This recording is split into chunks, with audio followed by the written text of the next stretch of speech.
जब भगवान की विशेष कृपा होती है तभी ऐसा सुंदर सुअवसर प्राप्त होता है। ये अयोध्या धाम साक्षात भगवान का स्वरूप है। 11,000 वर्षों तक भगवान श्री राम ने इस धरामंडल पर विराजमान होकर प्रजा का पालन किया। 11,000 वर्ष तक इस भूमि को भगवान के चरणों का संस्पर्श प्राप्त हुआ। यहां का एक एक कण भगवान के चरणों से संपृक्त होकर परम मंगलमय और ब्रह्म स्वरूप है। भगवान श्री कृष्ण ने 125 वर्ष तक इस धरामंडल पर प्रकट होकर लीला की और उस 125 वर्ष में 10 वर्ष वृंदावन में, कुछ वर्षों तक मथुरा में, फिर द्वारिका में, फिर यात्रा में यत्र तत्र, और जहां जहां भगवान श्री कृष्ण गए वहां वहां वो स्थल आज भी पवित्र तीर्थ है। मथुरा, वृंदावन, द्वारिका, नंदगांव, गोकुल, गोवर्धन। लेकिन जहां पर 11,000 वर्ष तक भगवान विराजमान रहे वो अयोध्यापुरी है। भगवान का इतना सानिध्य किसी धरती को प्राप्त नहीं हुआ है। भगवान विविध रूपों में प्रकट होकर विविध लीलाएं की, लेकिन इस धरती का परम सौभाग्य है कि 11,000 वर्ष तक, हम 2,000 कम कह रहे हैं, भागवत के अनुसार अगर कहें तो भागवत में जो राम जी की कथा व्यास जी ने बताई है, उस प्रसंग में व्यास जी ने लिखा है कि त्रयोदशाब्द साहस्रम, 13,000 वर्ष तक राम जी ने अयोध्या में राज्य, भागवत के अनुसार। तो हम तो 2,000 कम ही बता रहे हैं, लेकिन वाल्मीकि रामायण के अनुसार और अन्य ग्रंथों के अनुसार 11,000 वर्ष तक भगवान श्री राम ने अयोध्या में रहकर प्रजा का पालन किया और 11,000 वर्ष तक राम जी ने अपनी प्रजा को वर्णाश्रम धर्म का उपदेश किया। चातुर्वर्ण्यम च लोकेस्मिन् स्वे स्वे धर्मे नियोक्ष्यति। 10 वर्ष सहस्राणि 10 वर्ष शतानि च रामो राज्यमुपासित्वा ब्रह्मलोकम प्रयास्यति। महर्षि वाल्मीकि कहते हैं 11,000 वर्ष तक राम जी ने अपनी प्रजा को केवल धर्म का उपदेश किया है।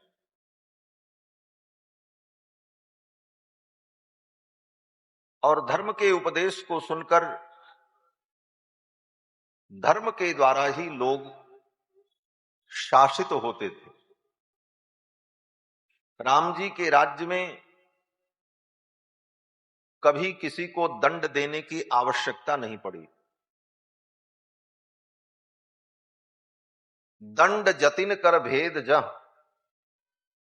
गोस्वामी तुलसीदास जी महाराज कहते हैं राम जी के राज्य में ये दंड शब्द जो है, इसकी चर्चा तब होती थी जब कोई सन्यासी हाथ में दंड लेकर के आते थे तो लोग कहते थे कि ये सन्यासी जी अपने हाथ में दंड लिए हुए हैं। बाकी दंड किसी को दिया जाता हो, दंड देने की जरूरत पड़ती हो, ऐसी कोई चर्चा भी राम जी के राज्य में नहीं आती थी महाराज।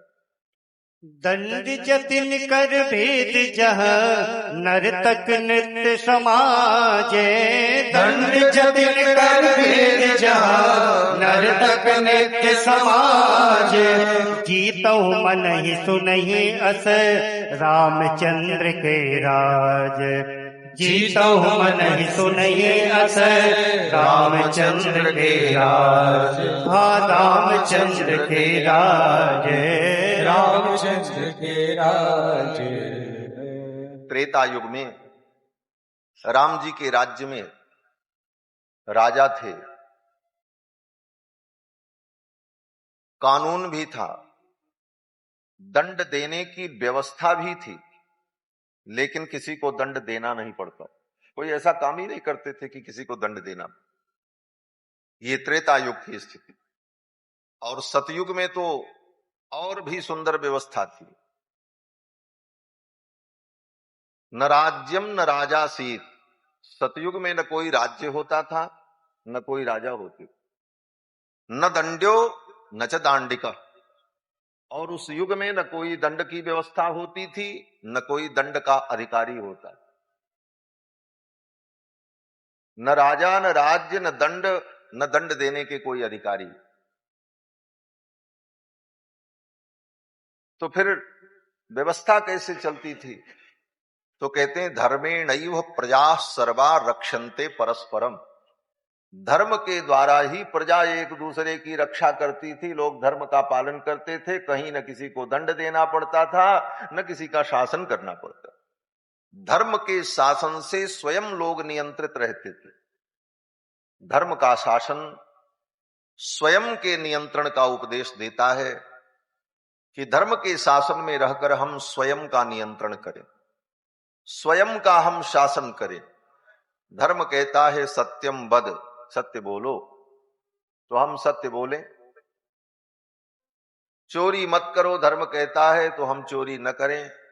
तो न हमको राजा के पास जाने की जरूरत पड़ेगी, न दंड मिलेगा, न दंड की किसी व्यवस्था की जरूरत पड़ेगी। हम स्वयं का शासन करें, यही धर्म का शासन। ऐसी पावन अयोध्यापुरी, जहां के राज्य का वर्णन और गुणगान आज लाखों वर्ष बाद भी किया जाता है। आज भी कहीं अच्छा राज्य हो तो लोग कहते हैं राम राज्य है। राम राज्य हो जाए तो बहुत अच्छा है। आज भी अयोध्या के उस राज्य की हम आकांक्षा करते हैं, और कहीं भी अच्छा राज्य है तो हम उसे राम राज्य से जोड़ करके देखने का प्रयत्न करते हैं। ऐसी पावन अयोध्यापुरी में विराजमान होकर, भगवान श्री रघुनंदन के चरणों में विराजमान होकर श्रीमद् भागवत महापुराण की पावन कथा सुनने और सुनाने का ये अवसर प्राप्त हो रहा है। कल के प्रसंग में आप सभी लोगों ने श्रीमद् भागवत महापुराण के महात्म्य को श्रवण किया। इस कथा को सुनकर ज्ञान वैराग्य भक्ति तीनों युवा हो गए। भक्ति महारानी नृत्य करने लगी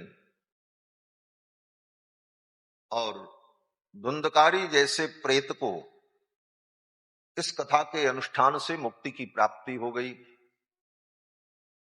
परीक्षित इसके साक्षी हैं, जिन्होंने इस कथा को सुना और श्रवण मात्र से उन्हें मुक्ति की प्राप्ति हुई। नैमिषारण्य में 88,000 शौनकादि मुनियों को श्री सूत जी महाराज ये पवित्र आख्यान श्रवण करा रहे हैं। श्री वेदव्यास जी ने भागवत की रचना की और अपने पुत्र शुकदेव जी को भागवत पढ़ाई, और समय आने पर श्री शुकदेव जी ने ये कथा राजा परीक्षित को सुनाई। राजा परीक्षित को कब सुनाई? तो सूत जी के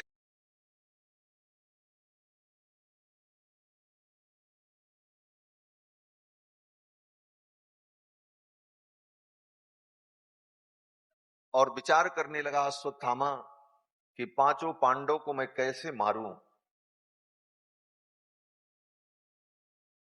अश्वत्थामा जा रहा था विचार करते हुए, तब तक एक दृश्य दिखाई पड़ा। रात्रि का समय था,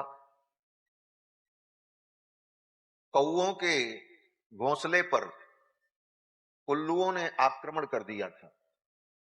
दिन में कौओं ने उन उल्लुओं के बच्चों को मार दिया था, तो दिन में वे उल्लू कुछ न कर पाए क्योंकि दिन में उन्हें दिखता नहीं था। लेकिन जब रात्रि हुई तो रात्रि में कौओं को नहीं दिखता। उल्लुओं ने कहा अब हमारा मौका है, और उन सब ने मिलकर कौओं के घोंसलों को नष्ट कर दिया, उनके बच्चों को मार डाला। इस दृश्य को देखकर अश्वत्थामा ने विचार किया, इसी नीति का हमें प्रयोग करना चाहिए। युद्ध में किसी भी प्रकार से अपने शत्रु को जीत लेना, यही सबसे बड़ा उद्देश्य होता है। तो कैसे भी मुझे पांडवों को मार देना है। अश्वत्थामा ने विचार किया, रात्रि में चलकर सोते हुए पांडवों को हम मार दें, यही उपाय है। अश्वत्थामा कृतवर्मा और कृपाचार्य को लेकर पांडव के शिविर की ओर चल पड़े। भगवान श्याम सुंदर श्री कृष्णचंद्र को पता हो गया कि आज अश्वत्थामा पांडवों की हत्या करने के लिए आने वाला है, लेकिन भगवान जानते हैं कि आज पांडव की मृत्यु नहीं है, आज तो द्रौपदी के 5 पुत्रों की मृत्यु होने वाली। सबका काल निर्धारित है, कब कौन मरेगा, कितने दिनों तक रहेगा और कब मरेगा। और काल आने पर उसे मरना पड़ेगा। भगवान भी उसकी मृत्यु को नहीं टाल सकते, क्योंकि भगवान ही इस काल के विधान को रचने वाले हैं। भगवान को पता था कि आज द्रौपदी के 5 पुत्रों की मृत्यु लिखी है, और अगर पांडव यहां शिविर में रहेंगे तो पांडव के रहते द्रौपदी के 5 पुत्रों की मृत्यु संभव नहीं हो पाएगी। ये वीर हैं, इनकी आंखों के सामने इनके पुत्रों को कौन मार पाएगा। इसलिए भगवान ने 5 पांडव को लेकर और द्रौपदी को लेकर रात्रि में शिविर से बाहर चले गए। चांदनी रात है, बहुत अच्छी, घूम करके आते हैं। और भगवान पांडवों को लेकर के घूमने के लिए चले गए। शिविर में एकांत हो गया। द्रौपदी के 5 पुत्र सो रहे थे। अश्वत्थामा आया। अश्वत्थामा ने कृपाचार्य और कृतवर्मा से कहा कि शिविर के द्वार पर तुम लोग खड़े रहो, कोई भीतर प्रवेश करने न पावे। अश्वत्थामा ने शिविर में प्रवेश किया और देखा द्रौपदी के 5 पुत्र पलंग पर सोए हुए थे, और उन्हें 5 पांडव समझकर सोते हुए द्रौपदी के 5 पुत्रों को मार डाला। उनका सिर काट लिया, धड़ वहीं छोड़ दिया, और 5 सिर को एक कपड़े में बांधकर रात्रि में ही लेकर के चल पड़ा। सिपाही सैनिक जब दौड़े तो कृपाचार्य और कृतवर्मा ने, इन दोनों ने उन सिपाहियों को, सैनिकों को मृत्यु के घाट उतार दिया, शिविर में आग लगा दी, और 5 द्रौपदी के पुत्रों के मस्तक को लेकर अश्वत्थामा रात्रि में दुर्योधन के पास पहुंचा। दुर्योधन के सामने रख दिया और कहा, लो 5 पांडव का मस्तक काट करके मैं ले आया हूं। दुर्योधन को बड़ी प्रसन्नता हुई, 5 पांडव मर गए? बोले हाँ, ये मस्तक में लेकर के आया। दुर्योधन ने उस कपड़े को खोलकर जब एक एक सिर को उठा करके देखा तो दुर्योधन ने कहा, आचार्य पुत्र, ये आपने क्या किया? ये तो द्रौपदी के पुत्र हैं, इन्हीं से हमारे कौरव वंश की वृद्धि होती आगे, इनको भी तुमने मार डाला। दुश्मनी पांडव से थी, ये पुत्र तो आगे चल करके इस वंश के संवर्धक होते, तुमने इनको भी मार डाला। दुर्योधन को बड़ा दुख हुआ। और इधर भगवान जब द्रौपदी को, पांडव को लेकर के शिविर में आए तो द्रौपदी ने देखा 5 पुत्र मरे पड़े, सिर गायब। द्रौपदी चीत्कार करके रो पड़ी। भगवान ने और सांत्वना दी। अर्जुन ने कहा, जिस किसी ने यह अपराध किया है मैं उसे पकड़ करके ले आऊंगा, और देवी आप जो कहोगी वही दंड दिया जाएगा। भगवान श्री कृष्ण और अर्जुन दोनों चल पड़े। अश्वत्थामा से युद्ध हुआ, बड़ी भारी कथा है। अश्वत्थामा ने ब्रह्मास्त्र चला दिया, अर्जुन ने भी ब्रह्मास्त्र का प्रतिकार करने के लिए ब्रह्मास्त्र चलाया। भगवान ने कहा दोनों ब्रह्मास्त्र का शमन कर दो। फिर तो अर्जुन ने दोनों ब्रह्मास्त्र का शमन किया, अश्वत्थामा को पकड़ लिया और रस्सी से बांधकर रथ के पिछले हिस्से में रखकर लेकर के आए, द्रौपदी के सामने खड़ा कर दिया और अर्जुन ने कहा यही वो अपराधी है जिसने आपके 5 पुत्रों को मारा है। द्रौपदी ने अश्वत्थामा को जब देखा तो रोना बंद कर दिया और हाथ जोड़ करके अश्वत्थामा को द्रौपदी ने प्रणाम किया। श्री वेदव्यास जी कहते हैं कि वाम स्वभावा कृपया न नाम सा। द्रौपदी ने अश्वत्थामा को प्रणाम किया, अपने पुत्र के हत्यारे को प्रणाम किया। क्या ये धर्म है? कहते हैं ये द्रौपदी की धर्मनिष्ठा थी। भले इन्होंने मेरे पुत्र को मारा है, लेकिन ये मेरे आचार्य के पुत्र हैं, मेरे गुरु के पुत्र हैं, और आचार्य पुत्र आचार्य के समान ही आदरणीय होता है। इस दृष्टि से धर्म का अनुभव करती हुई द्रौपदी ने अश्वत्थामा के चरणों में प्रणाम किया और द्रौपदी ने अर्जुन से कहा आर्यपुत्र इन्हें छोड़ दो। मुच्यता मेष ब्राह्मणो नितरां गुरुः।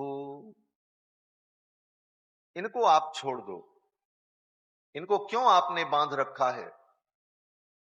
अर्जुन ने कहा इसने ही आपके 5 पुत्रों को मारा है। द्रौपदी ने कहा कुछ भी हो, ये ब्राह्मण हैं और आचार्य पुत्र हैं, इनको बांधते समय आपको लज्जा नहीं आई? अर्जुन ने कहा किस बात की लज्जा?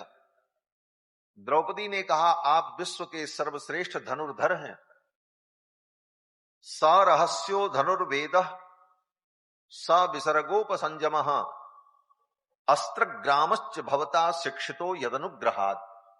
जिन गुरु के अनुग्रह से आपने विश्व में सर्वश्रेष्ठ धनुर्धर होने का गौरव प्राप्त किया, जिन गुरु द्रोणाचार्य की कृपा से आपने संपूर्ण विद्याएं प्राप्त की और इस महाभारत युद्ध में सर्वश्रेष्ठ योद्धा कहलाए, वे गुरुजी द्रोणाचार्य जी कहां हैं? अर्जुन ने कहा वो तो अपना शरीर छोड़ चुके हैं, उनकी तो मृत्यु हो गई।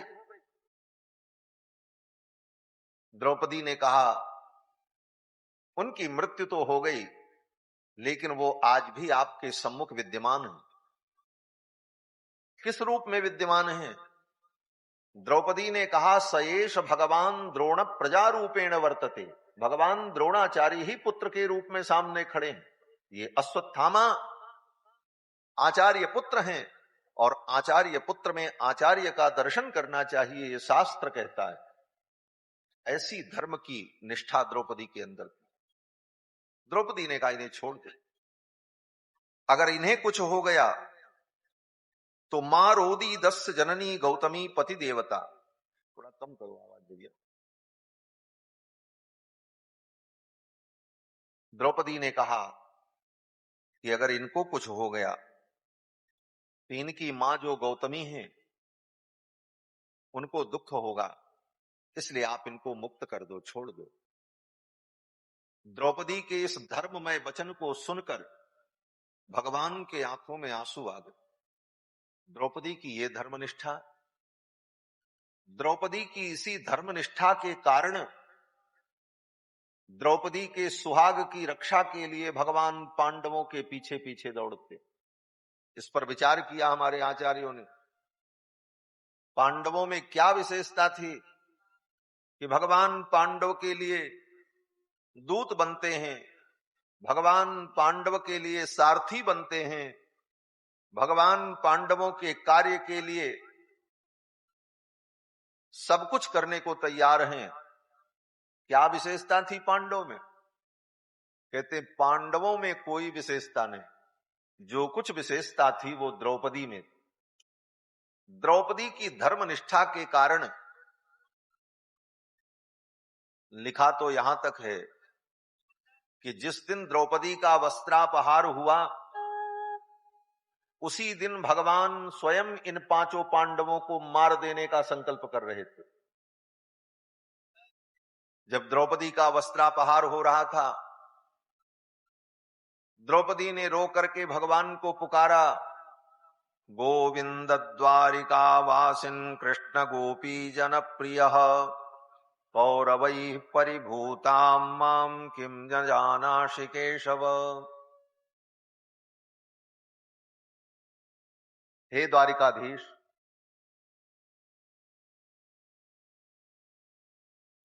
वाह, ऊपर बैठ जाइए, कथा चलती रहेगी। श्री सीतारामचंद्र भगवान की जय। जय जय सीताराम। 2 बार भगवान के नाम का संकीर्तन कर लें। गोविंद राधे माधव गोपाल राधे माधव गोविंद राधे माधव गोपाल राधे माधव गोविंद राधे माधव गोपाल राधे माधव गोविंद राधे माधव गोपाल राधे माधव गोविंद राधे माधव गोपाल राधे माधव गोविंद राधे माधव गोपाल राधे।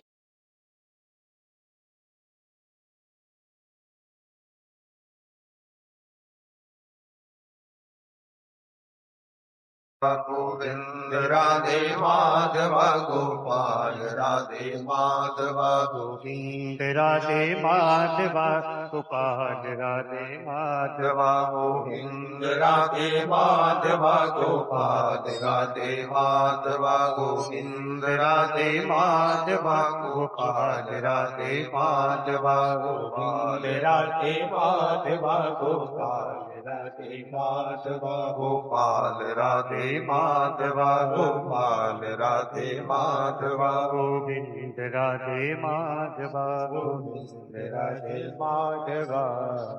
बोलो श्री गोविंद भगवान की जय। जब द्रौपदी का वस्त्रापहार हो रहा था, द्रौपदी ने जब भगवान को पुकारा कि गोविंद द्वारिका वासिन कृष्ण गोपी जन प्रिय कौरवैः परिभूतां मां किं न जानासि केशव। हे केशव, आज मैं कौरव की सभा में सीदित हो रही हूं, मेरी रक्षा करो। भो कृष्णाच्युत भो कृपालय हरे भो पांडवानां सखे। ये कहकर द्रौपदी ने जब भगवान को पुकारा, उस समय भगवान द्वारिकापुरी में रुक्मिणी जी के साथ बैठकर चौसर खेल रहे थे। भगवान ने सुना और भगवान को पता चला कि द्रौपदी का वस्त्रापहार हो रहा है, तो भगवान को पांडवों के ऊपर क्रोध आ गया। इन 5 पांडवों हो रहा है, ये पांचों कर क्या रहे? जिसके 5 पति उसकी ये गति। भगवान ने सुदर्शन चक्र को आदेश दिया, जाओ, सबसे बड़े अपराधी तो पांडव, पहले इन 5 पांडवों का मस्तक काट करके लाओ। भगवान का सुदर्शन चक्र चल पड़ा। रुक्मिणी जी बगल में बैठी थी, रुक्मिणी जी ने रोक दिया, सुदर्शन रुक जाओ। सुदर्शन चक्र रुक गए। भगवान, मेरी आज्ञा में आप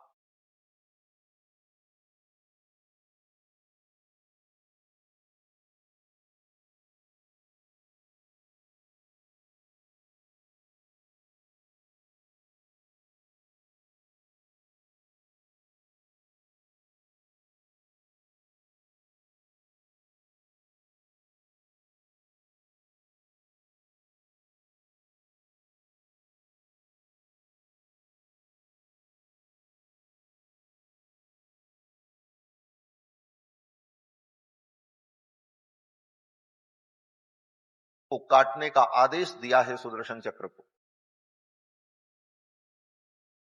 रुक्मिणी जी ने कहा, प्रभु, जिस द्रौपदी के दुख को देखकर जिस द्रौपदी की पीड़ा को देखकर आपको क्रोध आया और पांडव के मस्तक को काटने का आपने आदेश दिया चक्रराज को, क्या आपने विचार किया पांचों पांडव के मस्तक के कट जाने पर आपकी द्रौपदी विधवा हो जाएगी, और वह द्रौपदी श्वेत वस्त्रों में श्रृंगार रहित होकर जब आपके सम्मुख खड़ी होगी तो आप जीवन भर आंख नहीं मिला पाएंगे। आपको इस बात का पश्चाताप होगा कि द्रौपदी को मैंने विधवा बना दिया, द्रौपदी का सुहाग मैंने नष्ट कर दिया। इस बात का जीवन भर आपको पश्चाताप होगा और इस पश्चाताप की अग्नि में आपको जलना पड़ेगा। भगवान श्री कृष्ण ने रुक्मिणी जी से कहा, देवी आप ठीक कहे, इस बात का तो मैंने विचार ही नहीं किया। भगवान ने कहा सुदर्शन चक्र से, सुदर्शन रुक जाओ। रुक्मिणी जी ने कहा नहीं, भेज दो। भगवान ने कहा, देवी इसीलिए तो जिस अवतार में आप मेरे साथ नहीं होती हो उस अवतार की कोई उपासना नहीं करता। श्री जी अगर साथ में न रहे तो भगवान को कोई पूछता ही नहीं। श्री तत्व की यह विशेषता है, श्री जी ही जीवों की रक्षा कराती हैं।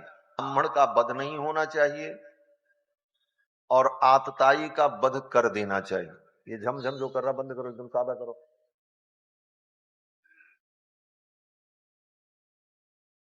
और ये अश्वत्थामा ब्राह्मण भी है और आतताई भी है। और कम करो, हारन कम करो।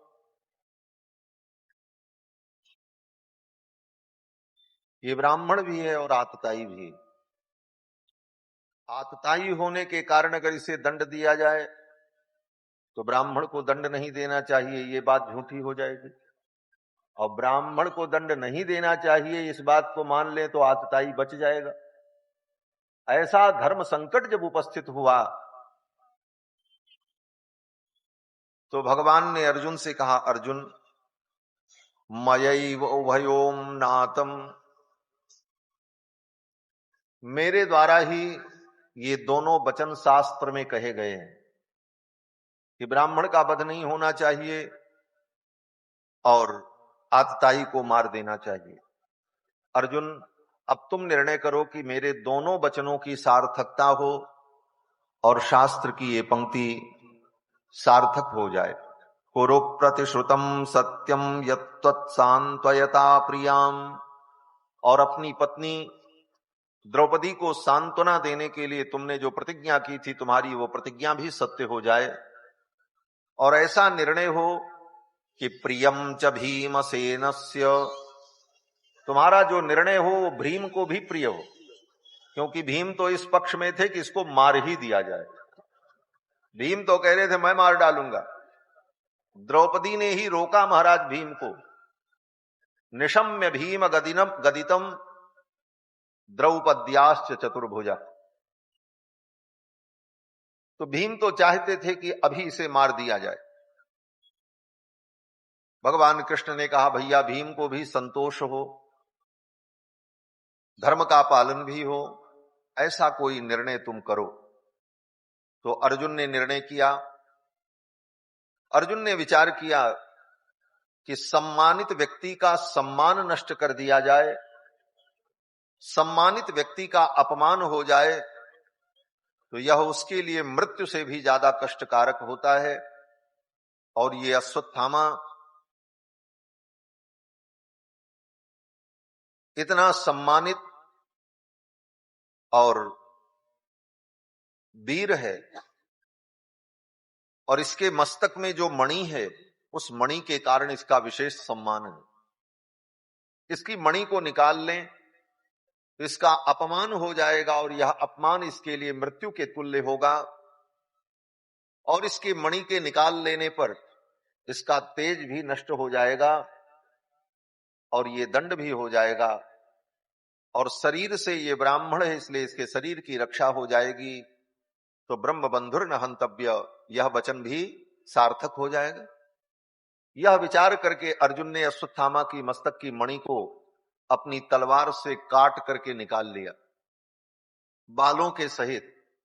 अश्वत्थामा के मस्तक में यहां पर एक मणि थी बालों के बीच में, वो जन्मजात थी। अर्जुन ने अपनी तलवार लगाई और बालों के सहित पकड़ करके उस मणि को काट लिया और निकाल लिया और शिविर से अपमानित करके अश्वत्थामा को भगा दिया। यही उसके लिए मृत्यु तुल्य था और शरीर ब्राह्मण का है, इसलिए वध नहीं होना चाहिए। वचन की सार्थकता हो गई। सूत जी कहते हैं कि तेजसा मणिना हीनम शिविरान निरयापत, मणि से हीन, तेज से हीन अश्वत्थामा को शिविर से भगा दिया। अपमानित होकर जब अश्वत्थामा गया तो उसके मन में बदले की और भयंकर भावना उत्पन्न हुई। अश्वत्थामा ने सोचा, द्रौपदी के 5 पुत्रों को तो मैंने मार ही दिया, अब पांडव के वंश में बचा कौन है? तो उसको ध्यान आया, अभिमन्यु की विधवा पत्नी उत्तरा गर्भवती है। गर्भवती होने के कारण वो अपने पति के साथ सती नहीं हुई और उत्तरा के गर्भ में जो बालक है वही बालक पांडव वंश का बीज है। और तो सब मर चुके हैं, वो गर्भ में होने के कारण बचा। उस गर्भ को अगर मैं नष्ट कर दूं तो पांडव का वंश सदा के लिए इस धरती से समाप्त हो जाएगा। और अश्वत्थामा ने उत्तरा के गर्भ के ऊपर ब्रह्मास्त्र छोड़ दिया। उस समय भगवान द्वारिकाधीश द्वारिकापुरी जाने की तैयारी कर रहे थे। रथ पर बैठने ही जा रहे थे भगवान, तब तक अभिमन्यु की विधवा पत्नी उत्तरा रोती हुई दौड़ पड़ी और आकर के भगवान कृष्ण के चरणों को पकड़ लिया और कहा कि पाहि पाहि महायोगिन देव देव जगतपते, हे जगतपति, हे महायोगिन, पाहि माम, मेरी रक्षा करो। नान्यम त्वद्भयम पश्ये यत्र मृत्यु परस्परम, आपके अतिरिक्त अभय देने वाला कोई नहीं है। हे भगवान, आप मेरे इस गर्भ को बचा लो, क्योंकि मंत्र के प्रभाव से, अस्त्र के प्रभाव से उत्तरा के गर्भ में भयंकर ज्वाला उत्पन्न हो रही थी और उत्तरा को लग रहा था कि कोई शक्ति मेरे गर्भ को नष्ट करना चाहती। उत्तरा ने कहा, इस गर्भ को आप बचा लो, भले मैं मर जाऊं लेकिन मेरा ये गर्भ बच जाए। उत्तरा ने यही कहा कि कामम दहतु माम नाथ मामे गर्भो निपात्यताम, कामम दहतु माम नाथ, ये अस्त्र, ये मंत्र, ये शक्ति मुझे मार दे, लेकिन मामे गर्भो निपात्यताम, मेरा ये गर्भ नष्ट न हो। भगवान ने कहा, उत्तरा, तुझे इस गर्भ से इतना प्रेम क्यों है? जब तू ही मर जाएगी तो ये तेरा गर्भ बच करके क्या करेगा? इस गर्भ को तू क्यों बचाना चाहती है? उत्तरा ने कहा, भगवान, मुझे किसी से प्रेम नहीं है, मुझे तो प्रेम आपके चरणों में है और इस गर्भ को मैं इसलिए बचाना चाहती हूं कि अगर ये गर्भ नष्ट हो गया तो हे द्वारकाधीश, आपको कलंक हो जाएगा। आने वाली पीढ़ियां यही कहेंगी कि जिस पांडव वंश की रक्षा का संकल्प द्वारिकाधीश कृष्ण ने लिया था, वो वंश इस धरती से सदा के लिए समाप्त हो गया। आपके ऊपर कलंक हो जाएगा और मैं नहीं चाहती कि आपके ऊपर कलंक हो। आप इस गर्भ को बचा लो।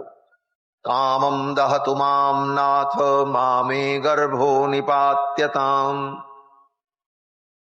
भगवान ने कहा, उत्तरा, तेरे इस गर्भ की रक्षा के लिए मुझे तेरे गर्भ में आना पड़ेगा। उत्तरा ने कहा, आ जाओ महाराज। भगवान ने कहा, आज तक हम किसी के गर्भ में गए नहीं, तो तुम्हारे गर्भ में मैं कैसे आऊं? बोले, आप कौशल्या के गर्भ में नहीं गए, आप देवकी के गर्भ में नहीं आए? भगवान ने कहा, नहीं, भगवान किसी के गर्भ में नहीं आते, भगवान का गर्भवास नहीं होता, भगवान तो प्रकट होते। अगर कौशल्या के गर्भ से भगवान आते तब तो पैदा होते, लेकिन पैदा कहां हुए? रामायण में क्या लिखते हैं? भय प्रगट कृपाला दीन दयाल। भगवान मां कौशल्या के सामने प्रकट हो गए, आयुध भुजचारी, शंख चक्र गदा पद्म धारण किए भगवान प्रकट हो गए। मैया ने कहा आपने बड़ी कृपा की। भगवान ने कहा हम आपके पुत्र बनने आए। मैया ने कहा आप पुत्र बनने आए हैं लेकिन बाप जैसे दिख रहे हैं, कौन मानेगा कि आप मेरे पुत्र हो? अगर आप पुत्र बनने आए हो तो बालक जैसे बन जाओ। कीजय शिशु लीला अति प्रिय शीला, यह सुख परम अनुपा।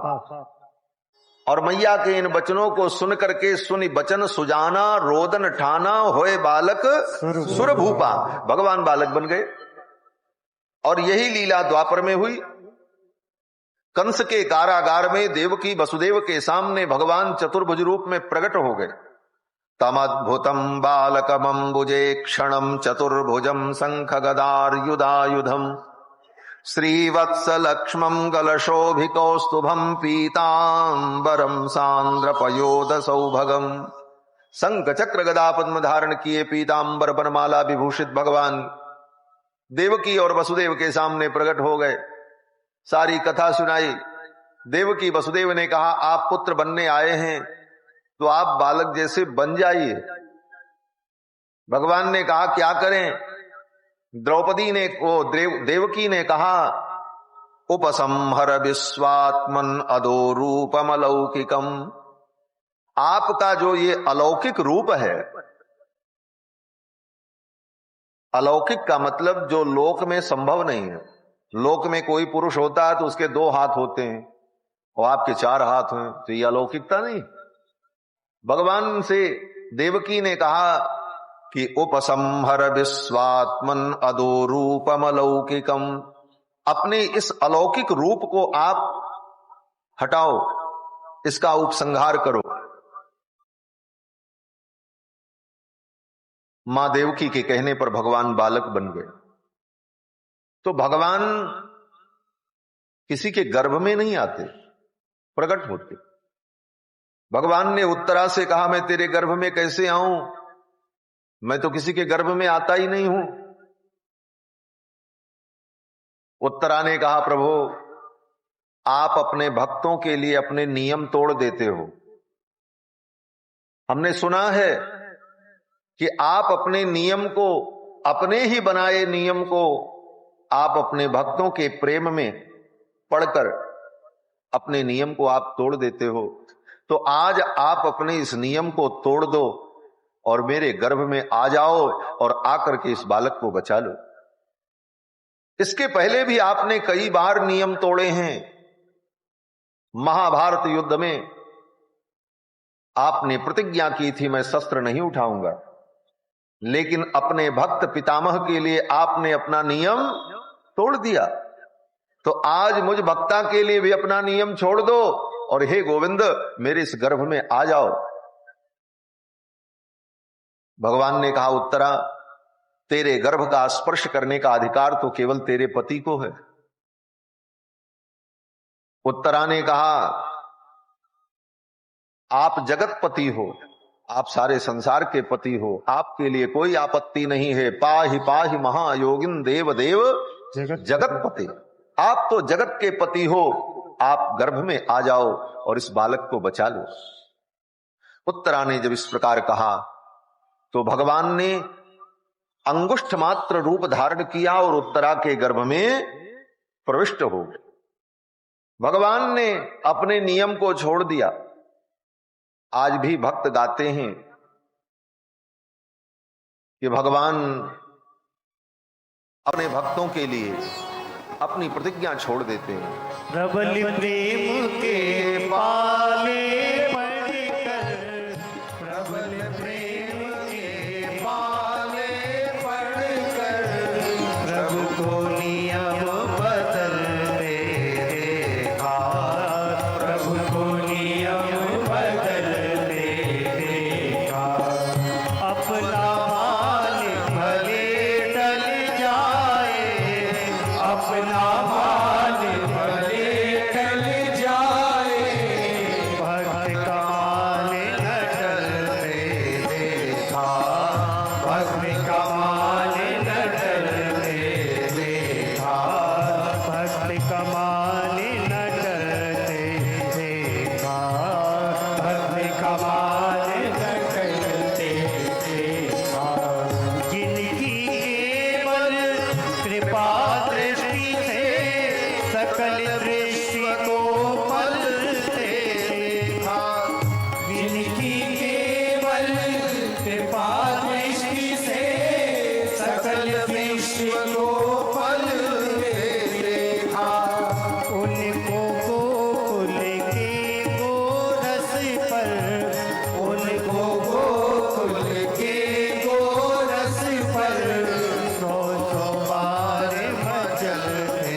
के भय से सागर सत उबलते देखा, उनको माँ यशोदा के भय से, उनको माँ यशोदा के भय से अश्रु बिंदु दिख ढलते देखा, अश्रु बिंदु दिख ढलते देखा।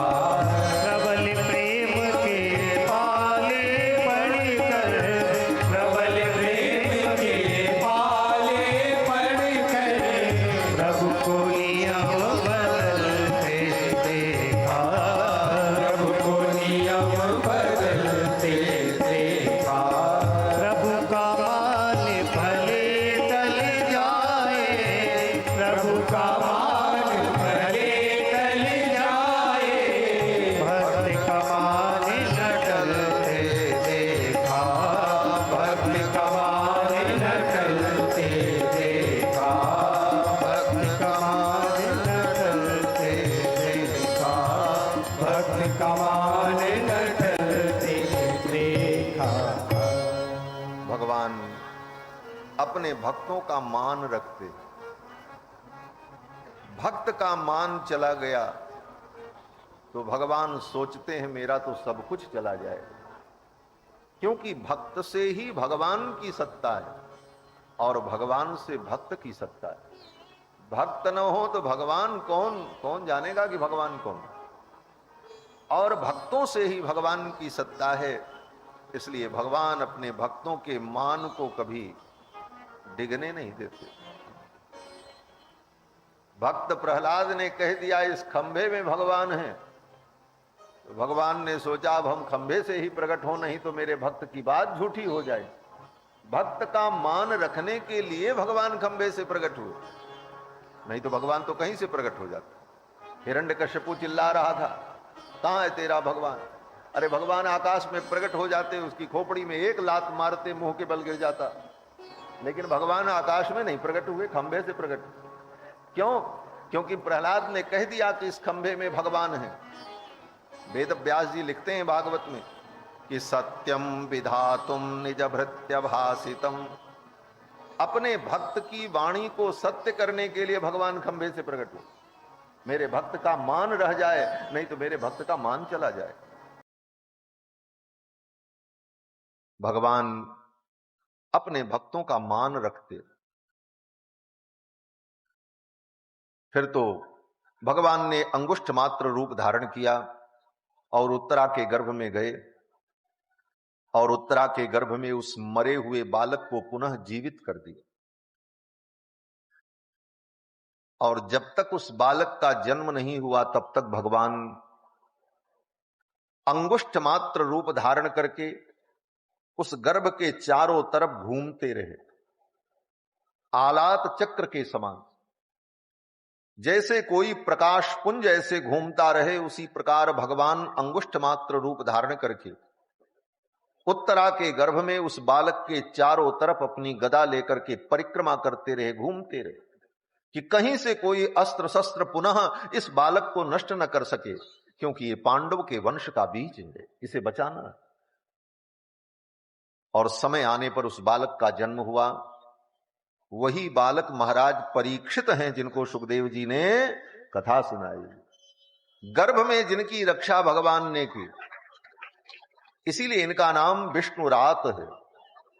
विष्णुरात माने भगवान विष्णु ने जिनकी रक्षा की। क्योंकि भगवान कृष्ण कौन है? बोले साक्षात विष्णु है। और विष्णु भगवान ने जिनकी रक्षा की उनका नाम विष्णुरात।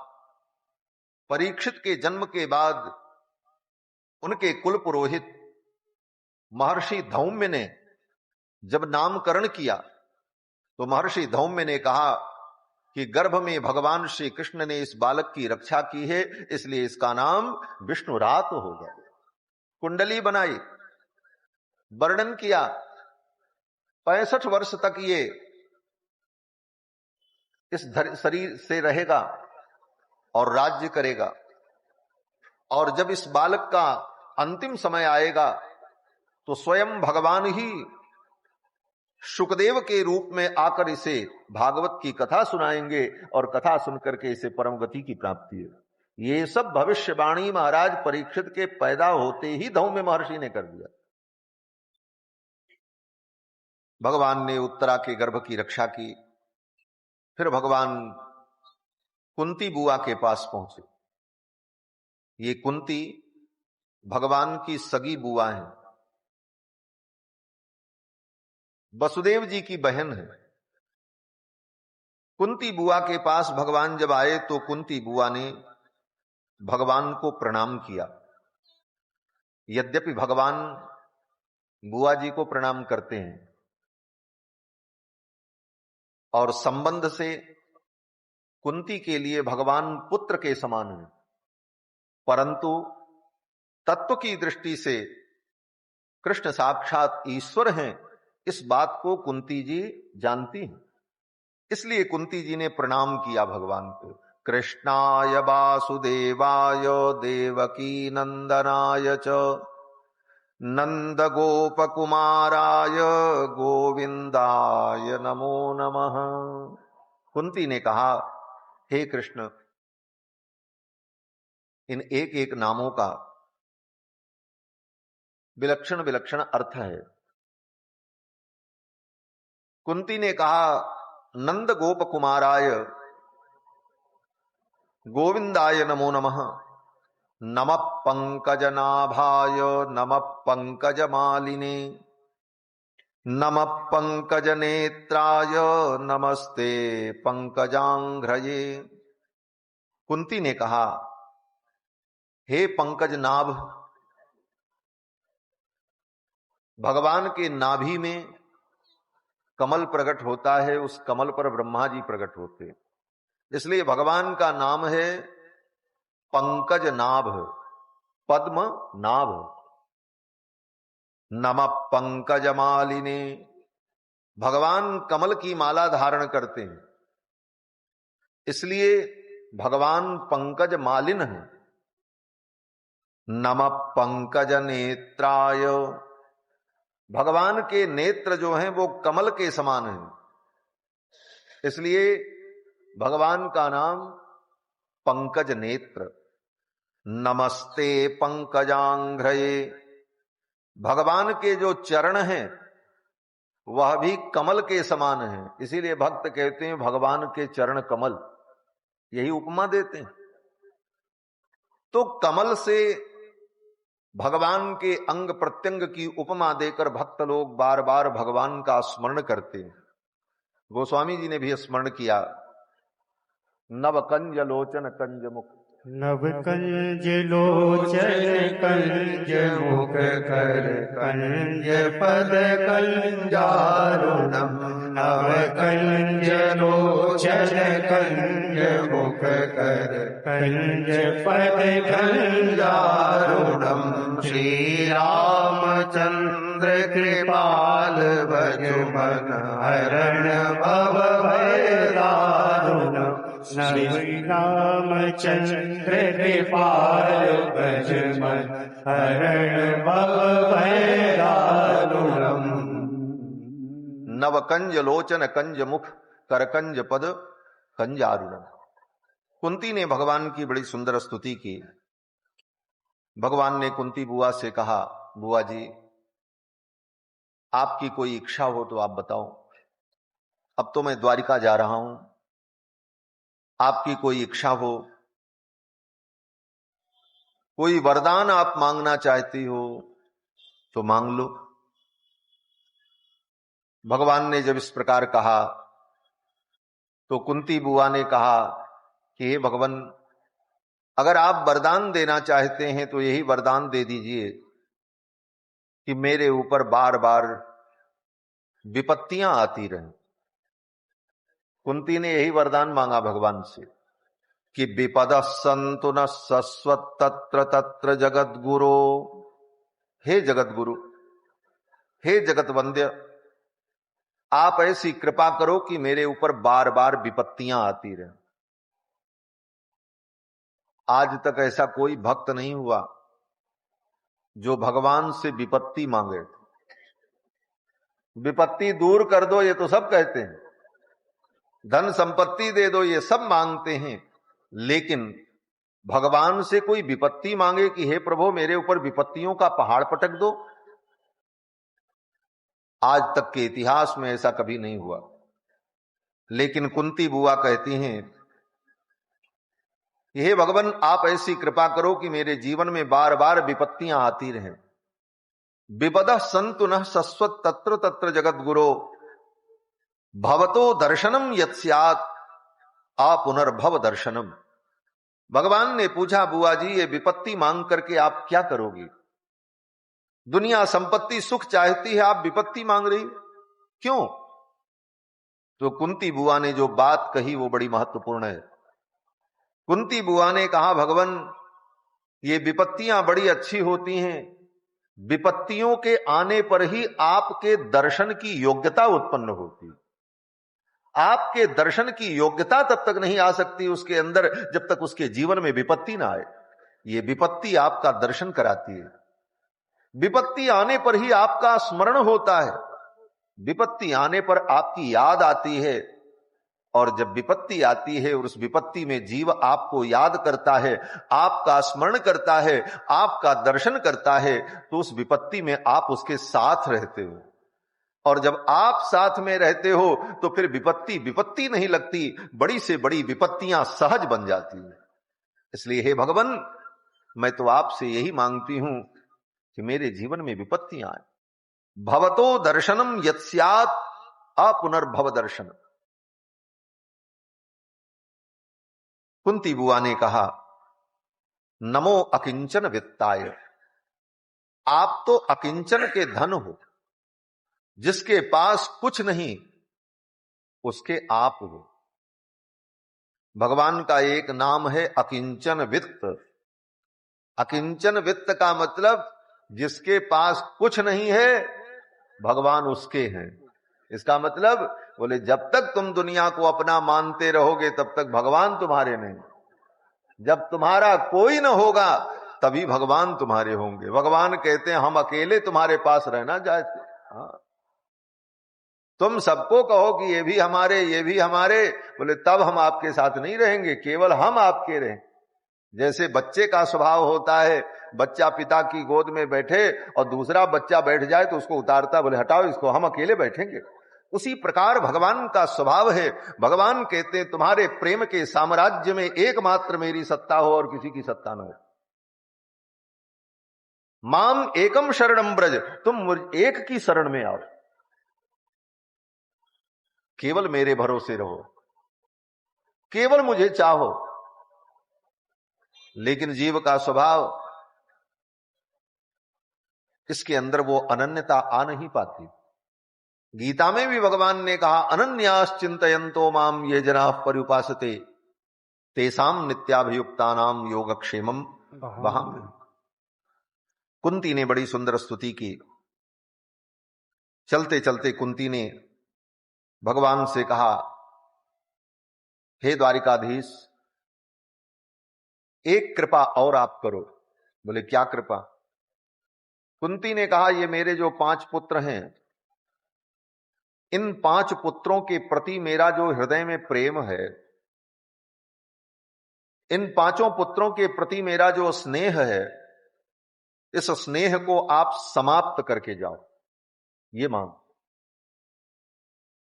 लोग भगवान से, संत से, महापुरुषों से, गुरुजनों से कहते हैं महाराज ऐसी कृपा करो परिवार में हमारा सबसे प्रेम बना रहे। मांगते तो यही है। लेकिन कुंती ने क्या मांगा? कुंती कहती मेरे इन 5 पुत्रों में मेरा जो स्नेह है उसको खत्म कर दो। पहले इनको मेरे स्नेह की जरूरत थी क्योंकि इनके पिता मर चुके थे, ये अनाथ थे, इतनी विपत्तियां आई इसलिए मैं इनके साथ रही। लेकिन अब ये समर्थ हो गए, इन्हें राज्य प्राप्त हो गया। अब मेरे हृदय में यही भाव है कि इनके प्रति हमारा जो प्रेम है वो प्रेम स्नेह बंधन आप मिटा दो। स्नेह पास मिमम छिंदी, कुंती ने कहा जो स्नेह का पास है, स्नेह का बंधन है, उसे आप मिटा दो। दृढ़म पांडुसु वृष्णुसु, इन पांडवों में मेरा जो स्नेह है इसे खत्म करके आप जाना, जिससे मैं निश्चिंत होकर के हे गोविंद केवल आपका चिंतन कर सकूं, इनका ध्यान, इनका चिंतन मेरे मन में ना आए। कुंती ने यही मांग। भगवान ने कहा तथास्तु। कुंती करतूत ऐसी करे कौन।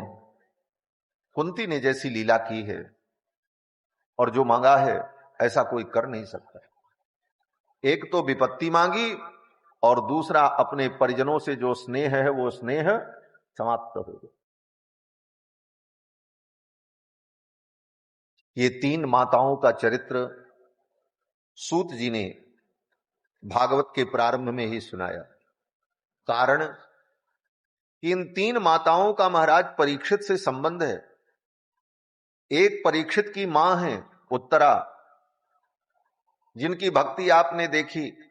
उत्तरा के गर्भ पर अश्वत्थामा ने ब्रह्मास्त्र चलाया तो उत्तरा अपने गर्भ की रक्षा के लिए अपने ससुर से प्रार्थना नहीं करती हैं अर्जुन से, जबकि अर्जुन इतने बड़े धनुर्धर हैं, ब्रह्मास्त्र के शमन की विधि जानते हैं, लेकिन अर्जुन से नहीं कहा, भगवान से कहा। ये निष्ठा भगवान ने। ये तो परीक्षित की मां है। और द्रौपदी, बोले द्रौपदी का चरित्र आपने देखा, जो धर्म की निष्ठा, कि 5 पुत्र को जिसने मारा उसके भी प्राण के रक्षा की बात करती हैं और उसे भी प्रणाम करती। ऐसी धर्मनिष्ठा द्रौपदी की। ये द्रौपदी कौन है? बोले महाराज परीक्षित की दादी हैं। और ये कुंती कौन है? बोले कुंती जो है महाराज परीक्षित की परदादी है। जिसकी मां इतनी बड़ी भक्ता, जिसकी दादी इतनी बड़ी भक्ता, जिसकी परदादी इतनी बड़ी भक्ता, ऐसे कुल में उत्पन्न महाराज परीक्षित हैं, जिनको सुखदेव जी ने कथा सुनाई। और इनकी जो सगी दादी है वो तो और भी विलक्षण। इनकी सगी दादी कौन है? ऐसे तो सब सगी ही हैं। भगवान कृष्ण की सगी बहन सुभद्रा, सुभद्रा के पुत्र अभिमन्यु थे और अभिमन्यु के पुत्र परीक्षित हैं। सुभद्रा भगवान कृष्ण की सगी बहन, छोटी बहन, जो परीक्षित की दादी है। सुभद्रा की भक्ति,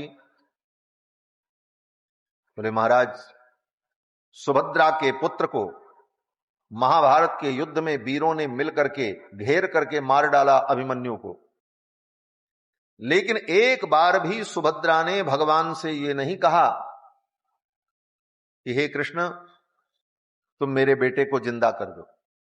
सुभद्रा जानती हैं कि कृष्ण साक्षात ईश्वर हैं, सर्वसमर्थ हैं। इन्होंने अपने गुरु के मरे हुए पुत्र को जीवित करके उसी रूप में ला दिया। द्वारिका में एक ब्राह्मण के मरे हुए बालक को उसी रूप में ला करके उपस्थित कर दिया। अपने पिता नंद बाबा को वरुण के पास से वरुण लोक जाकर के मुक्त करा करके ले आए।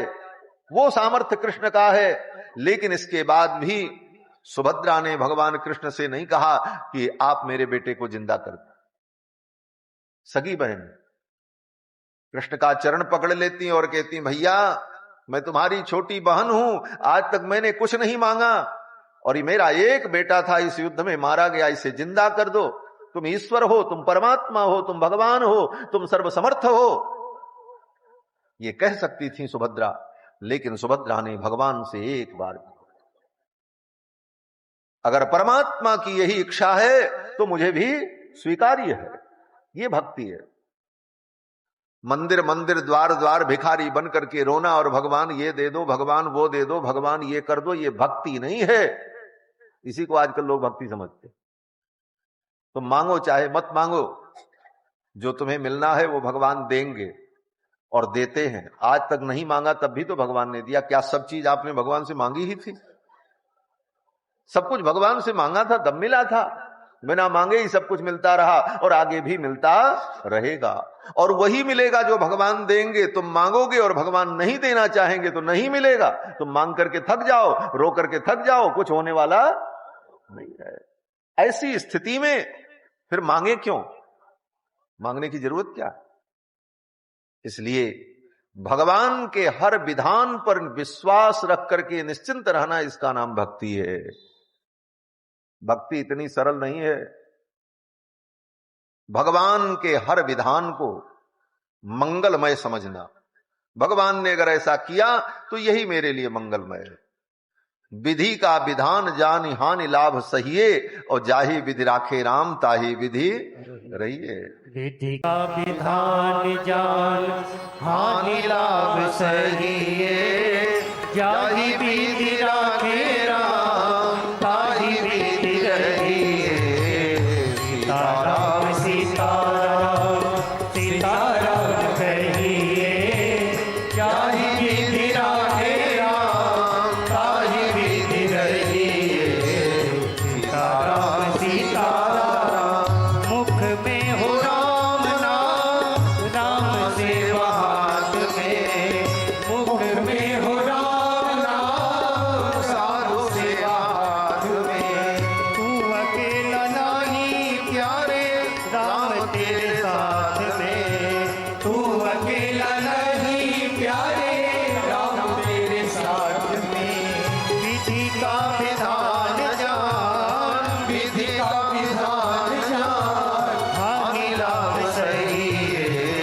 सीताराम सीताराम सीताराम कहिए, जाहि विधि राखे राम ताहि विधि रहिए। सीताराम सीताराम किया अभिमान तो फिर मान नहीं पाएगा। किया अभिमान तो फिर मान नहीं पाएगा। होगा वही प्यारे तो श्री राम जी को भाएगा। होगा वही प्यारे जो श्री राम जी को भाएगा। फल आशा त्याग शुभ, फल आशा त्याग शुभ, कर्म करते रहिए। सीताराम सीताराम सीताराम कहिए, जाहि विधि राखे राम ताहि विधि रहिए। सीताराम सीताराम जिंदगी की डोर सौंप हाथ दीनानाथ के। जिंदगी की डोर सौंप हाथ दीनानाथ के। महलों में राखे चाहे झोपड़ी में बास दे। महलों में राखे चाहे झोपड़ी में बास दे। धन्यवाद निर्विवाद, धन्यवाद निर्विवाद, राम राम कहिए। सीताराम सीताराम सीताराम कहिए, जाहि विधि राखे राम ताहि विधि रहिए। सीताराम सीताराम आशा एक राम जी से, दूजी आशा छोड़ दे। आशा एक राम जी से, दूजी आशा छोड़ दे। नाता एक राम जी से, दूजा नाता तोड़ दे। नाता एक राम जी से, दूजा नाता तोड़ दे। साधु संग राम रंग, साधु संग राम रंग, अंग अंग रंगिए। सीताराम सीताराम सीताराम कहिए, जाहि विधि राखे राम ताहि विधि रहिए। सीताराम सीताराम सीताराम कहिए, जाहि विधि राखे राम ताहि विधि रहिए। सीताराम सीताराम सीताराम कहिए, जाहि विधि राखे राम ताहि विधि रहिए। जाहि विधि राखे राम ताहि विधि रहिए। जाहि विधि राखे राम ताहि विधि रहिए। सीताराम सीताराम। भगवान के हर विधान में प्रसन्न रहना, यही ज्ञान है और यही भक्ति है। ज्ञानी भी भगवान के हर विधान में प्रसन्न रहता है और भक्त भी भगवान के हर विधान को मंगलमय समझ करके स्वीकार करता है। शरणागत भी भगवान के भरोसे निश्चिंत रहता है और यही सुंदर मार्ग भी। जाही विधि राखे राम ताही विधि रहिए। एक महात्मा ने कहा रहिए नहीं, रहना पड़ेगा। कर क्या सकते? राम जी जैसे रख रहे हैं वैसे तुम रह रहे हो और वैसे ही रहना पड़ेगा। चाहे जितनी उछल कूद कर लो, होई है सोई जो राम रचि राखा, होकर तर्क बढ़ा वही। और इस बात को अगर अपने मन को समझा लो तो दुनिया में कोई समस्या है ही नहीं है, सब ठीक है। हम अपनी बुद्धि से ही परेशान होते। हमारी बुद्धि अपने हिसाब से सोचती है। अपने हिसाब से सोचना ही बंद कर दो, भगवान के हिसाब से सोचो, बस फिर कोई समस्या नहीं है। संतों ने यही मार्ग ढूंढा। अपने हिसाब से तो सोचते रहे लाखों जन्मों से, आज तक कुछ न हुआ, तो अब सोच करके क्या करेंगे? इसलिए भगवान जो सोच रहे हैं वही होने दो। हाँ, जाई विधि राखे राम ताही विधि रहिए। सीताराम सीताराम सीताराम कहिए। अच्छे काम करते रहो। वो भी किस प्रकार से? बोले फल आशा त्याग। फल की आशा भी मत करो। हमने दान किया, पुण्य किया, यज्ञ किया, मंत्र जपा, इसका हमको ये फल मिले, बोले ये आशा भी मत करो। फल आशा त्याग, शुभ कर्म करते रहिए। और जो भी जीवन में सुख दुख आए, केवल एक काम करो, भगवान को धन्यवाद देते रहो। थैंक यू, बहुत अच्छा, आपने बहुत अच्छा किया, धन्यवाद, निर्विवाद, कोई विवाद नहीं। राम राम कहिए। जाही विधि राखे राम ताही विधि रहिए। इस भजन की एक एक पंक्ति सारे शास्त्रों का सार है महाराज। मुझे जो लगता है सब समझने और पढ़ने के बाद जो करना है वो क्या करना है, बोले इस भजन में लिखा हुआ। करना वही है, चाहे वो ज्ञानी हो चाहे शरणागत हो, सबके लिए वही कर्तव्य है। तो भगवान की बहन सुभद्रा ने एक बार भी भगवान से नहीं कहा कि आप मेरे बेटे को जिंदा कर दो। सुभद्रा ने कहा अगर कृष्ण को यही स्वीकार्य है तो कोई बात।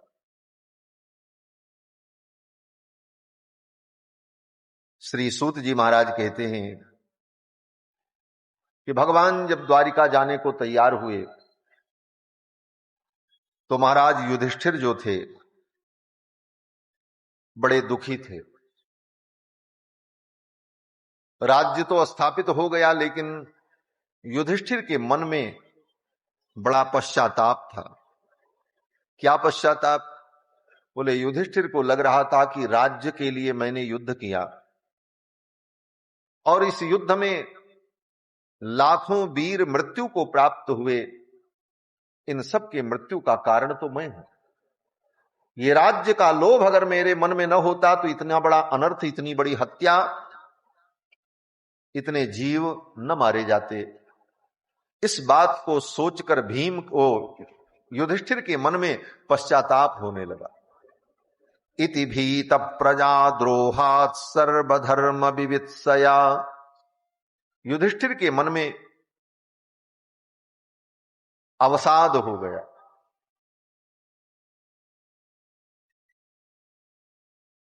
अर्जुन के मन में पहले अवसाद हुआ था, युद्ध के पहले, कितने लोगों को हम मारेंगे, मेरे कारण मरेंगे। तो वहां तो भगवान ने अर्जुन को उपदेश दे करके उनके अवसाद को दूर कर दिया। युद्ध समाप्त होने के बाद युधिष्ठिर को अवसाद हुआ कि मेरे कारण इतना बड़ा अनर्थ हुआ। भगवान ने कहा ऐसा मत सोचो मन में, ये सब विधि का विधान था। लेकिन फिर भी युधिष्ठिर का मन स्वीकार नहीं कर रहा था इस बात। इतनी बड़ी हत्या का कारण मैं बना, क्योंकि पांडव में वही श्रेष्ठ थे, उन्हीं के नाम पर युद्ध हो रहा था। युद्ध की जीत की घोषणा भी युधिष्ठिर के नाम पर ही हुई कि महाराज युधिष्ठिर इस युद्ध में विजयी हुए।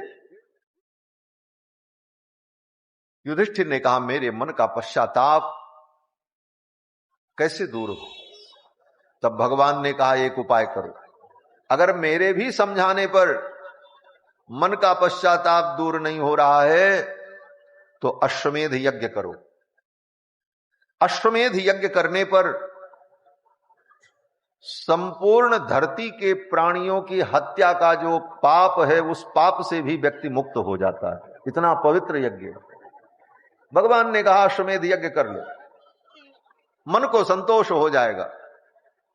और फिर महाराज युधिष्ठिर ने कहा अश्वमेध करें कैसे, पैसा नहीं है। यही कहा था युधिष्ठिर ने, धन नहीं है, युद्ध अश्वमेध यज्ञ कैसे हो। कारण बोले जब राष्ट्र में युद्ध होता है तो खजाना खाली हो जाता है। युद्ध होने के बाद खजाना खाली हो गया था, यज्ञ करने का धन नहीं था युधिष्ठिर के पास, यज्ञ कैसे करें। बोले राजा के आय का साधन क्या होता है, कराधान, जनता के ऊपर कर लगाती है सरकार और उसी धन से वो अपना सारा काम सरकार करती है। लेकिन कराधान का नियम है, एक बार अगर कर लिया जा चुका है तो दोबारा जनता से कर नहीं लिया जाना चाहिए। और आज के जैसे तो पहले राजा थे नहीं कि कर पे भी कर लगता हो। महाराज युधिष्ठिर ने कहा कि धन नहीं है, यज्ञ कैसे होगा, जनता से पुनः कर लिया नहीं जा सकता, अधर्म होगा। राजा भी धर्म अधर्म पर विचार करते थे और आज की सत्ता कहती है हम तो धर्म निरपेक्ष हैं, धर्म पर विचार ही नहीं करेंगे। धर्म निरपेक्षता को लेकर चलती है। महाराज युधिष्ठिर ने कहा दोबारा कराधान नहीं किया जा सकता, ऐसी स्थिति में यज्ञ कैसे हो। तो भगवान श्री कृष्ण ने कहा कि धरती के अंदर जो धन है उस धन पर राजा का अधिकार होता है। जैसे धरती के अंदर सोना है, चांदी है, कोई गड़ा धन है, उस पर राजा का अधिकार होता, वो किसी का नहीं होता। इसीलिए कहीं किसी के घर में सोने की खान निकल आवे तो सरकार छापा मार लेगी और कहेगी अब हमारा है, तो सरकार का ही। तो भगवान ने कहा धरती के अंदर जो धन है उस पर आपका अधिकार है। अब धरती में धन कहां है, तो भगवान ने कहा चलो हमारे साथ, और भगवान लेकर के हिमालय में गए। और वहां पर एक स्थान था, वहां पर पूर्व के राजाओं ने बहुत यज्ञ किया था और बड़े बड़े सोने के पात्र, बड़े बड़े बर्तन, बड़ी बड़ी वस्तुएं सब वहीं छोड़ करके वे राजा लोग चले गए। उस यज्ञ से बची हुई अभूतपूर्व संपत्ति वहां जमीन में पड़ी हुई थी और उसे कोई ले नहीं गया आज तक। क्यों नहीं ले गया? बोले यज्ञ का अवशिष्ट था, रुद्र भाग था, इसीलिए उसे कोई ले न गया, सब वहीं पड़ा था। भगवान ने ले जाकर के बताया स्थल और उन सारे धन का संचय कराया और घोड़ों पर खच्चरों पर रख करके वो सारा धन वहां से लेकर के आए सेवक लोग, और तब महाराज युधिष्ठिर ने अश्वमेध यज्ञ किया। इतना धन आया कि एक अश्वमेध यज्ञ होने के बाद धन बच गया। बोले अब क्या करें, धन बच गया। दूसरा व्यक्ति होता तो कहता चलो अपने काम में ले लेंगे। युधिष्ठिर ने कहा नहीं, यज्ञ के लिए ये धन मिला है तो इससे यज्ञ होगा, दूसरा अश्वमेध किया गया, फिर प्रारंभ हो गया अश्वमेध। 2 अश्वमेध करने के बाद भी वो धन समाप्त न हुआ तो युधिष्ठिर ने कहा यज्ञ के निमित्त आए हुए धन का विनियोग यज्ञ में ही होना चाहिए, इसलिए पुनः यज्ञ किया जाए। तब तीसरा अश्वमेध यज्ञ किया और 3 अश्वमेध यज्ञ संपन्न हुआ, तब वो धन समाप्त हुआ, बांट दिया प्रजा। ये धर्म की निष्ठा है। आज बोले आज लोग यज्ञ के नाम पर चंदा बटोरेंगे, धन बटोरेंगे और दिमाग ये लगाएंगे कि खर्चा कम हो, बच जाए कुछ कमेटी को। बोले तुम नरक में जाओगे महाराज। धर्म के नाम पर आए हुए धन को तुम बचा करके अपना पोषण करना चाहोगे, वो धन तुम्हारा नाश कर देगा। महाराज युधिष्ठिर के चरित्र को देखो, राजा थे, सर्वसमर्थ थे, यज्ञ के नाम पर धन मिला था, भगवान ने दिलाया था, इसलिए सब यज्ञ में ही लगना चाहिए, एक पैसा भी हमारे उपयोग में ना आए। और आज लोग गांव गांव में जाकर के यज्ञ का आयोजन करेंगे और दिमाग इसी में लगाएंगे कितना पैसा बचा करके यहां से ले चलें। ये महापाप है महाराज। यज्ञ के बचे हुए धन का अधिकार केवल रुद्र को। यज्ञावशिष्ट, यज्ञ करने पर जो धन बच जाता है, जो वस्तु बच जाती है, उस पर रुद्र का अधिकार होता है। उसको रुद्रभाग कहते हैं। और रुद्रभाग को तुम खाओगे तो रुद्र की तुम्हारे ऊपर ऐसी कृपा होगी कि फिर पता चलेगा बाद में। रुद्र का रौद्र रूप जब प्रकट होगा तो तुम्हारा सर्वनाश हो जाएगा। इसलिए देवोत्तर संपत्ति, यज्ञ की संपत्ति, गऊ के नाम पर, धार्मिक कार्यों के नाम पर धन को मांगकर और फिर उसे बचाकर अपने उपयोग में लेने का जो कार्य करता है वो महान पाप करता है। नहीं करना। बच गया तो फिर उसे लगा दो, कहीं दूसरी जगह लगाओ, तीसरी जगह लगाओ, लेकिन वो धर्म में ही लगे, अन्यत्र कहीं न लगे। युधिष्ठिर ने 3 अश्वमेध यज्ञ किया और इसके पश्चात भगवान अपि विप्ररुषे रथेन स धनंजय सतैर्व्यरोचत नृपः कुबेरैव गुह्यकैः। फिर तो भगवान की कृपा से युधिष्ठिर के पास खूब धन हो गया और अभूतपूर्व संपत्ति हो गई। भगवान युधिष्ठिर के 3 यज्ञों को पूर्ण कराने के बाद द्वारिका जाते